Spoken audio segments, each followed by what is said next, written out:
Hayırlı sabahlar bizim seyircilerimiz. Yeni gün programımız ilerler. Bu parça vakitte olacak bir interview, meraklı, haberli bir interview.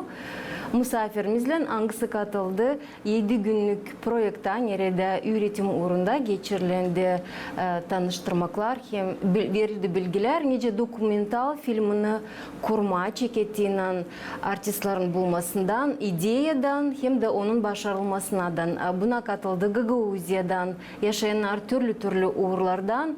Mutlaka kolegalarımız, kültür evlerinin başları, gençler, angıları meraklandılar. Bu projektle biz sizinle şimdi bakacağız süjeti. Nerede bulundu bizim seçim grupamız. Göreceğiz kim katıldı, kim yöndericilik etti bu projekte. Neden sonra olacak konuşmamız misafirle. 7 günün süresinde dokumental kino yapması treningin paylanları dokumentalistika temelini öğrendiler. Onların oldu kolaylıkları görme hem deneme kendilerini başlayarak ideyadan hem kamerayı elinde tutmasından başararak montajlan hem hazır dokumental filminden. Projekte pay aldılar gençler, angıları jurnalistikayla kino yapmasından hem cümlenin sorumluluklarından meraklanırlar. Yüksek uzmanların desteğinden onlar öğrendiler kahramanları arama, cümleye dini yönemini temaları belli etme hem açıklama, kamerayla işleme hem dokumental anlatmayı düzme. Мы здесь занимаемся документальным фильмом. Именно для меня он интересен тем, что благодаря Biz burada dokumental film yaparız. Dokumental film verir kolaylık daha çok görmem. Kaliteli film çıkarmadığını sen bütün dünyaya daha dikkat bakasın lazım. Düşünesin hem duyasın ne ister hem duyar insan hangisi için senin kinon anlatma ister. Человек, здание, и это заставляет тебя окунуться в жизнь. У нас фильм про женщину. Biz yaparız kino Ferapontivka köyün yaşayanı için. Hangisi yeşek fermasını hem muzey evini kurmuş. Hepsini bunları o yapır sadece bir niyetle. Koruma köyü, adetleri, çekmediğini turistleri. Bu insan pek meraklı bir personaj. Мне понравилась идея и задум. Ben pek sevdim ideyi. Biz burada video çıkarmayı öğreniriz. Dokumental film kurma savaşırız. İşleriz video materyallarla seslen. Treningin baş niyetlerin arasında bulunur değilse de dokumental kino kurma, ama türlü külturalarının hem milletlerin aralarında diyalog kurması da. Dokumental kino yapması projekti verdi kolaylık paylanlara daha isla birbirlerini anlama hem bağlantıları kurma. Nişanladı rejisör Moldok Slab kurumunun mentoru Kaylin Laur. Я рад, что у них большой интерес и Ben pek sevinirim hani paylanlar pek meraklanırlar hem pek havezlen öğrenirler dokumental filmini yapma. En zor montaj yapma. Bizde pek az vakit ama kısa zamanda biz savaşırız yetiştirme islah hem kaliteli kino yapma. сделать максимально хороший продукт и хороший фильм. Treningin kurucusu Moldok Slab kurumu Siamey Marti Ahtisari Dünya Fondu workshop geçti. Diyalogun yardımıyla cümle dostluğu projektin çerçevesinde hem finanslandı Avrupa Birliği'nden. Nişanladı projektin koordinatörü Nadejda Manastırlı. Bu projekti Gagauziya'da yaparız ikinci yıl. Geçen yıl geldik Gagauzya Kuma'da ilk sıra gördük. Hani gençlerde, Gagauziya'nın yaşayanlarında var interes bu tematikaya. Gençler başka köylerden, değil sadece Gagauziya'dan, bizde var Bender'den de, bizde var Stefan Voda tarafından da. Kişinev'den de var bir paylan. Biz sanırız hani bu dokumental tarafından bu güzel bir iş, hani kendi sesini gösterme. Çünkü burada gençler Anglar yaşarlar, değil sadece gençler ama Gagauzyan yaşayanları, onlar bilirler tarzla ne olur Gagauzya taraflarında, onlar her gün yaşarlar, başka yaşayanlarla bir kol kola. Anlarlar ne olur, anlarlar ne iş için isterler anlatma. Treningin kurucuları nişanlarlar hani burada gençler öğrenirler değil sadece dokumental kino yapma ama birbirinden işleme. Bu sadece bir fırsat onlara hani ya da biz geliriz, yardım ederiz, mentorla beraber, başka iş arkadaşlarımla beraber yapalım. Bir haftanın içinde bir film hangisi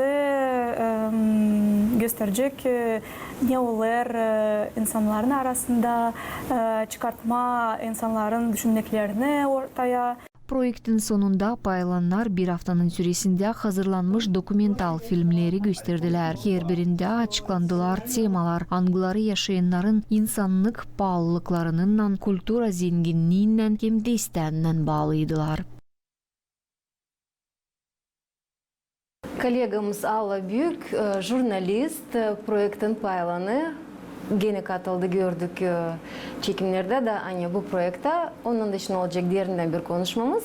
Savaşıcı sürenme acaba bu 7 günlük praktik ne verdi, ne yeni bilgileri, neyle ayrılanlar dokumental filmi hazır süjetini ya da başka programın kurmasından hem de ne becermekleri yedindi bu projekte bizim misafirimiz. Allah hayırlı sabahınız olsun.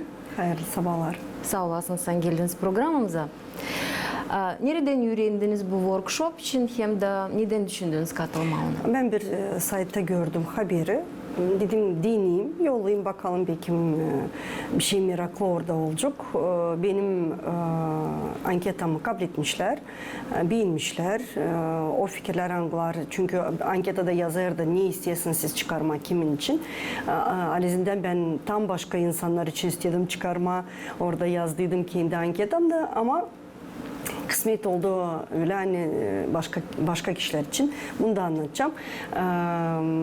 Biz yavaş yavaş bu projekti yüze çıkardık.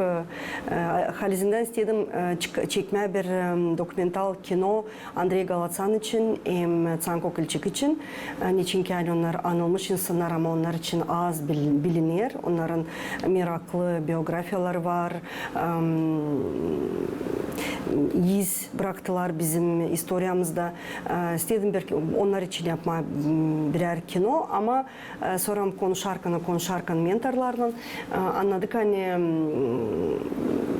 bir şey başka bir fikir. Neden? Çünkü orada sadece portretlerle işleyecektim, yazsaydı bilgilerle işleyecektim. Çünkü diri insan yok kana.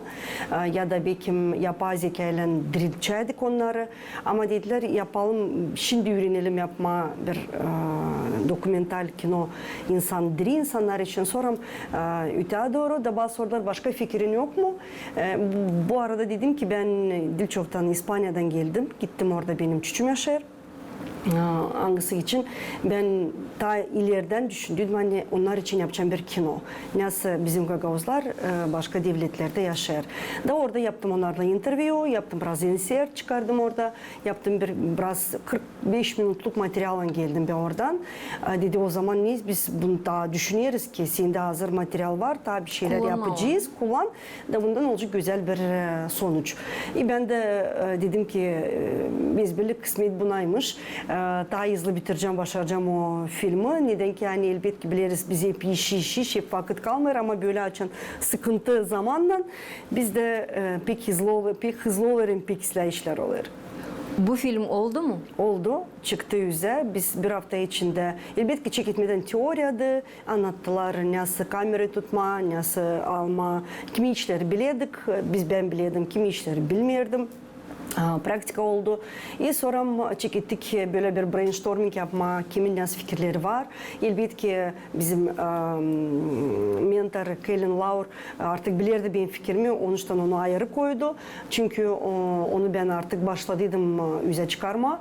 Ama öbür gençlerin fikirleri düşündük kimin vardı fikri, onlar kendi idealarını ilerletti, kimin yoktu, onlar kime sevdi yanlaştılar da beraber o fikirleri yüze çıkardılar. Neden düşündünüz kendinizi deneme dokumentalistikada? Ben de Halizinden opet var. Burada biz LAFM'de saytında dil bir kino çıkardık.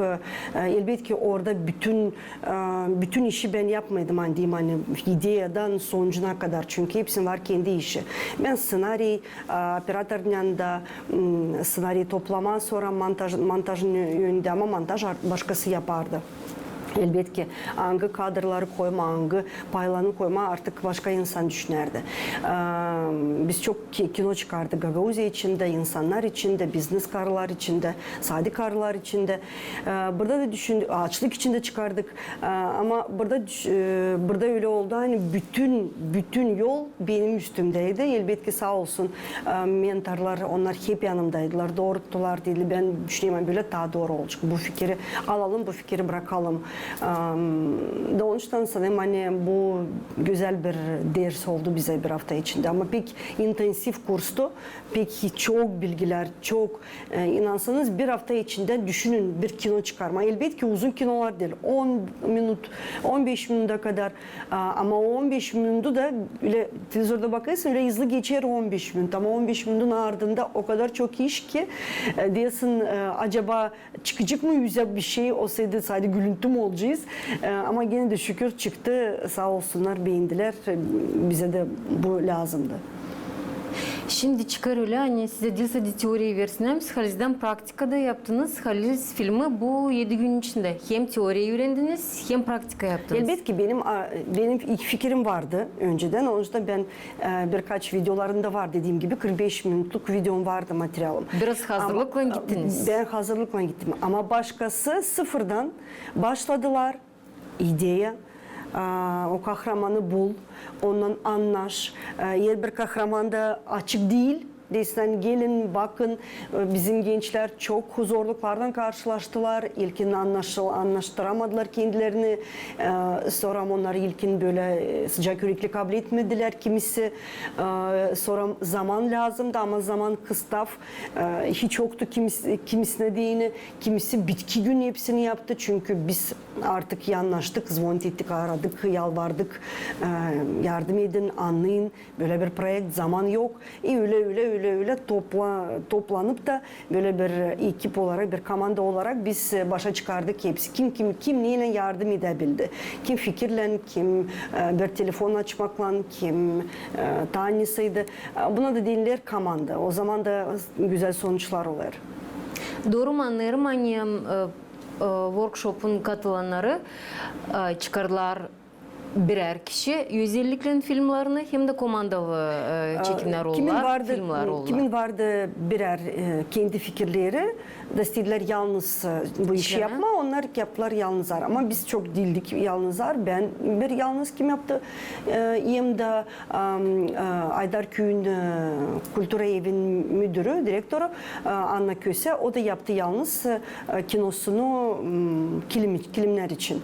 Öbür gençler onlar toplandılar komanda ikişer-üçer kişi de yaptılar. Elbette ki bir taraftan daha kolay 2-3 kişi ama bir taraftan daha zor çünkü hepsi kendi bakışından bakır. Hepsi düşünüyor başka türlü belki. Birisi düşünüyor bu fikir doğru koyulsun, birisi düşünüyor bu dil lazım, meraklı dil. Onun için bakarak hangi taraftan bakırsan her bir taraftan kendi iyi tarafı da var, kötü tarafı da var. İki komandanın da. Sizin bakışınıza göre televizyonculuk jurnalistin hem de dokumentalistin arasında iş neyle ayrılanıyor? Şimdi söyleyeceğim. Elbette ki kafamızda şablon var. Biz gazeteci olarak, jurnalist olarak kafamızda var şablon. Biz onu göreriz böyle. Mutlaka kadrın ardından lam olsun. Jurnalistin sesi, niçinken biz deriz bakıcıyı doğrultma ne burada olur, niçin burada anlatılır. Hani o hiç çalıştırmasın kafasını, fikrini. Sadece bir seslesin, o ekrandan da anlasın niçin ben isteyeyim söyleme. Dokumentalistikada biz bir şey söylemeyiz. Bakıcı bakır, kendisiyle anlasın. Nerede bulunur şimdi o? Ne avtar istemiş söyleme? Hangi ideyi savaşmış götürme? Hiçbir şey söylemerken onlar lazım. Müziğimi sesleyecekler, kahramanımı sesleyecekler, sözden bakacaklar, yeniden mi bakacaklar? Niçinken ben kendi kolegalarıma da gösterdim. Kimisi de dedi ben anlamadım. Bana yetmedi ses çünkü bizim kafamızda şablonlar var. Biz sınaştık. Biz şimdi bulunarız burada da. Şimdi biz geçtik buraya da. Onlar geçtiler oraya. 1900 kaçıncı yılda biz sınaşık ölen biz tez olsun. Nice reportajda hepsi belli olsun. Ama dokumentalistikada artık bizde var. Saklıcılık bizdeyiz. Bakıcı kendisi anlasın ya da kendisi yetişsin o fikri hangisini автор istemiş söyleme. Bu zor bir şey çıkar çünkü Zor bize kırma şablonları. Ben hep Kalin'a dedim ki söyleyeyim bir şey o kadarın ardından. Söyleyeyim bir şey o kadarın ardından. Adam dedi ki söylemeyeceğim bir şeycik. Bu dokumental filmi. Onu sen bırak ne yapıyorsun sen jurnalistikada o bir. Ama burada biz yapıyoruz başka produkt, burada biz yapıyoruz başka iş. Onun için bu kurala göre işleyeceğiz. Çünkü yok önce de alma ştatif yanına, yok önce de alma, yok önce de zoom'la işleme. Orada vardı da kurallar hangisini yok önce kullanma. Elbette biz elimize hep uzanır, sınavlaşacak bir şey. Ama yine de sağ olsun anlaşıldı sonunda. size dinleyen pahalı bu üretmek zamanında ne oldu? Sıvıtma o parçaları hangisini besledim bırakma. Benim bilmiyorum olacak mı soruş ideyam için olmayacak mı? Benim ideyam migrasya içindi. Benim çocuğum ailesinden zaman birinde 24 yıl geri İspanya'ya geçtiler. Orada da elbet ki bize gelir hani silah orada nerede biz yokuz. Ama sadece kim oraya başka yere geçer sadece onlar bilir ne kadar o kolay ya da silah o ekmek hani onlar orada kazanırlar. Da elbet ki bu bir ağır bir tema, zor bir tema, çöğüne değil bu acılı bir tema. Biliriz hani artık 4 milyondan 2 milyon kalmış kana elbette ki o 2 milyon neredeyse de böyle yecil her bir insan o 2 milyon arasında hepsi cinese yaşadı. Elbette ki her bir insanın hakkı var böyle bir kinonun kahramanı olsun diyene. Ben o kinoda da savaştığım gösterme hani orada da kolay değil. Orada da onlar bir zorluk yaşar ama artık zaman geçti, yaşlar gitti, yıllar gitti, 24 yılın adı var. Uşaklar artık sınaştı orada, büyüdü, kimse orada doğdu. Elbette ki onlar artık oralı. Ama o insanlar kim hani yıl geçti büyük yaştan onlar artık ona kayıl geçmeye geri. Ama gençler istemerken ona da burada yok ne yapsın. Onun için böyle bir zor bir ecel bizim insanda hangisini savaştım bu kinoda da gösterme. Da vardı çok momentler Angla'nın besleyedim koyma. Bana her bir onları anlattı. Önemli gelirdi hani besteyim bunu da söyleme, isteyim bunu da söyleme ama elbette ki biz büyük bir saatlik dokumental filmi yapmayız. Kısacık 10-15 minutluk Kalin'de dedi en önemlisini ayıracağız. Bunu başka yerde kullanabilirsin. Ama şimdi bunlar o parçaları Angla'larını lam oldu. Bırakma bir tarafa koymama elbette ki o biraz zorlattı beni içimden. O paylar angları bakışınıza göre lager sinema kablolar kadr ardında onları ne yapacaksınız? Bilmiyorum bakacağız. Orası belli değil. Kullanabileceğiniz mi birer detay? Orası belli değil. Niçin ki yani ben soram bir gece subtitrları yaparken çevirirken Rus diline çünkü benim o gagavuşa Rus diline çevirirken böyle düşündüm içim böyle kurt gibi yedi o parça vardı orada bir parça nereden üstlüyorlar 100 yaşına kastıyla yaşama. Şimdi ben bu parçayı nereye koyayım bu kinoda? Diyeyim aha bunu mu alayım buradan bunu mu koyayım? Ama uymaz. Bağlantı yok. Tamam bunu aldım koydum yerine. Hadi bu parçayı çıkarayım. Hep yarım gece hep savaştım onu birer sıkıştırayım oraya. Ertesi gün de gelin dedim. Kaylin ben bu parçayı isteyeyim koyma. Sen beni yüldürün ve o parçayı koymasaydım ben kendimi prost etmeyeceğim. Dedi ki tamam bakalım nereye koyalım. Koya sonra buraya uyuma lazım. Bütün senaryoyu kırma yeniden onu toplama. Biz nasıl topladık? Biz yer bir bölümcü Kalin bunu da öğretti. Ben Sef'te böyle bir metod gördüm. Yer bir parçacıyı kağıtta yazıyorsun. Yani burada bunun için söylenili, burada bunun için söylenili, burada bunun için diyelim patlıcanlar için, burada geçme yol için, burada sınaşmak için.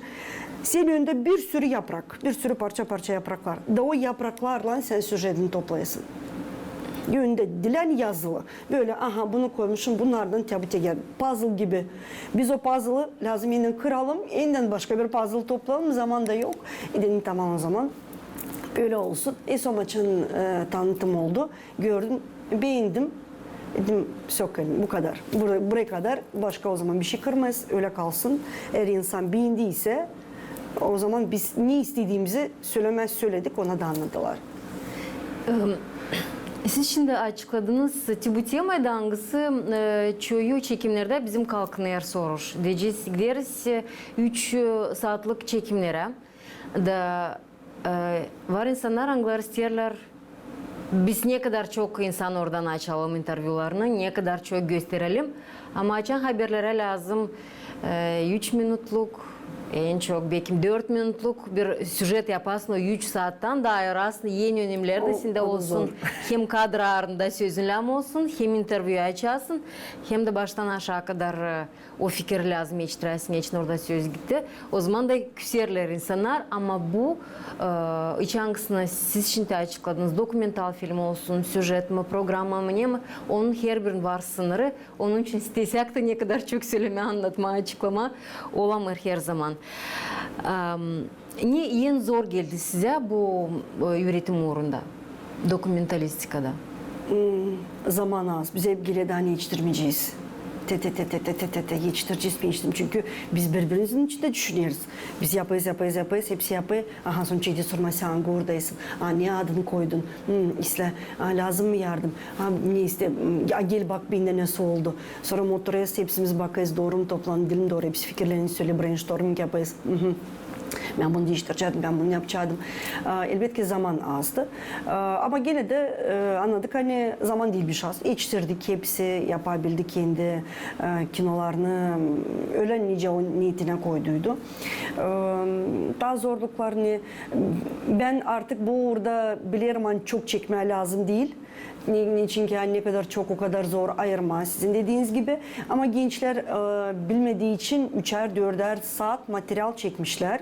Elbette ki o 3-4 saati sen seslersin. Yer bir lafa lazım. Diğerine girersin. Aha bunu bırakmayayım. Da o 3 saatten 4 saatten 15 minut bırakma o pek zor. Benim azdı. Benim 1 saatlik yani çünkü bir soram gittik ondan eski evine burada. Orada da tam 15 minutluk yaptık videoları. Benim 1 saatlik materyalda da gene ben zorlandım ama 3-4 saat olsaydı elbette ki bu zor bir iş. Çok vakit alır.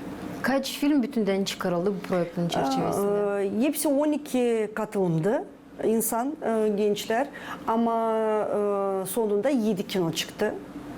Çünkü komandalı işler oldu. Elbette ki bana iyi geldi ki bu komandada vardı Dilsaydı Gagauzya'dan gençler ama başka rayonlardan da Stefan Vode, Bendere, Kişinyov. Anglar toplandılar bizimki uşaklarla da bizim Gagauzya'dan gençlerle beraber yaptılar o projeleri. Daha yakından derinden tanıdılar burasını. Kimisi dedi ki yani ben şaştım. Burada sakinmiş, rahatmış. Burada da kimse kimsine takılmıyor, kimse kimsine zorluk çektirmiyor. Bu da bir iyi taraf çünkü o projektin de bir önemli tarafı kültürler arasında diyalogu. Elbette ki bu da yüze çıktı. 7 kino, hepsi kim geçen yılda katılmıştı seyirciler. Ona dediler hani bu yılki kinolar çok yüksek orada ama Alizm'den de çok yüksek oradaydı kinolar. Ben baktım ki bilmeseydim kim bunları yaptı ben diyecektim bunları yapmış artık uzman.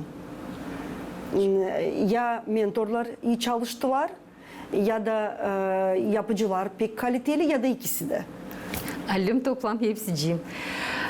Hepsi filmler çıkarıla Gagauzya'da, doğru mu anladım? Doğru. Hangi dillerde? Vardı Gagauz dilinde, vardı Rus dilinde, 2 dilde. Ama subtitrler elbette ki yapılacak hem Rus diline, hem Rumun diline, hem de İngiliz diline subtitrler. Çünkü anladığım kadar güzel, Kasım ayında bu kinolar gösterilecek Patria Kinoteatr'da, Kişinyov'da, büyük ekranda. Nerede katılımcılar olacak Kişinyov'dan da, başka belki konsolosluklardan da gelecekler bakma bu kinolara. Allah sağ olasınız. Bir diyalog güzel oldu. Sağ olun anne anlattınız. Var umudum anne bu ikinci projektin ikinci üretmesi olduğu ama belki daha ilerisi de olacak ki halklar da birleşsinler bizde Moldova'da, Gagauziya'da bu filmler aşırı tanıyacaklar. Bizim insanlarımız, Anglar yaşıyorlar bizim topraklarımızda. Bu projekt ikinci Gagauzya'da ama Moldova'da artık 10 yıl Çalışır. Onuştan gençler kim hani ister kendilerini deneme. Ben mentorlardan öyle anladım. Hani var nasıl kendi anketalarını yollasınlar. Şimdi güzel yeni okul başlayacak onunla da yeni böyle workshop ama Kişinyov'da. Mesela hani bir haftalık var nasıl gitme bu Kişinyov'a. Orada otelde hepsicini ödenirler. Da yürüyülme bir şey deneme kendine. Onuştan gençler kaçırmasınlar bu kolaylığı. Mutlaka katılsınlar. Sanırım hani pişman olmayacaklar. Sağ olasınız. Allah Büyük bizimle birlikteydi bu sabah vakitinde. Kolegamız, jurnalist, programı götürücüsü hangisi geçti bir haftalık kursları, nice dokumental filmini kurma. Hepsi meraklarını, problemalarını, zorluklarını, saklılıklarını biz de öğrendik bu sabah vakitinde. Misafirimize geçeceğiz. Size güzel bir Sağ olun. başarılı gün dileriz. Kalın sağlıcakla. Yeni gün programımız ilerliyor.